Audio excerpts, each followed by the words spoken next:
Ngayon, pupunta tayo ngayon doon para tignan kung meron na ba talaga. Pero hindi ako bibili. Aray ko. Ma'am, pwede ako magwasak. Itong 17, yung camera niya, dual camera na siya, oh. Yun lang pala yung pinagkaiba, puking ina nyo. Thank you, ma'am. Sir, di pa to bayad, sir. Aray ko. Guys, alam niyo ba yung nagtitrending ngayon na iPhone 17 Pro Max? Ano bang pinagkaiba niyan sa puking inang iPhone 16 Pro Max na yan? Ba't pataas ang pataas, boy? Kasi nabalitaan ko sa TikTok, meron na daw iPhone 17 Pro Max sa AK Gadgets.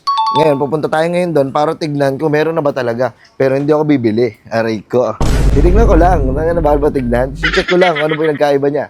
Yan, samahan nyo kami guys. Umuulan. Puking ina nyo. Samahan nyo ako ngayon pumunta sa AK Gadgets, boy. On the way na tayo doon. Kasama natin ang mga tropa. Well, totoo ba yun, Well? Ano? Meron na talagang iPhone 17 sa AK Gadget?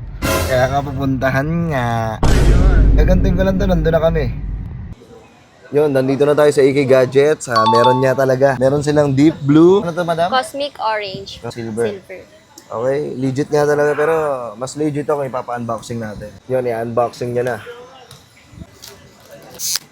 Ma'am, pwede ako magwasak. Wow. Yan. Ito lang pala yung pinagkaiba nila ng 17 Pro Max sa 16. Itong 17, yung camera niya, dual camera na siya, oh. Yun lang pala yung pinagkaiba, puking ina nyo. Tsaka yung battery life niya, tsaka yung specs. Ma'am, thank you. Yung Ay, sir, pinakita hindi ko- pa to, bayad. Kailangan mo siya bayaran kasi na-unbox mo na. Brand new sealed kasi siya eh. Aray ko. Hindi, at least pinakita ko naman, ma'am, eh. Gusto ko lang talaga ipakita ko lang siya. Yun lang, wala naman po ako ibang ano, hindi ko siya bibili. Sa mga gusto bumili ng iPhone 17 Pro Max, dito lang yan sa AK Gadgets. Dito yan sa U17, 18, tsaka 19. Yan, dito yan sa Green Hills. Yan, thank you, ma'am. Sir, di pa to bayad, sir. Aray ko.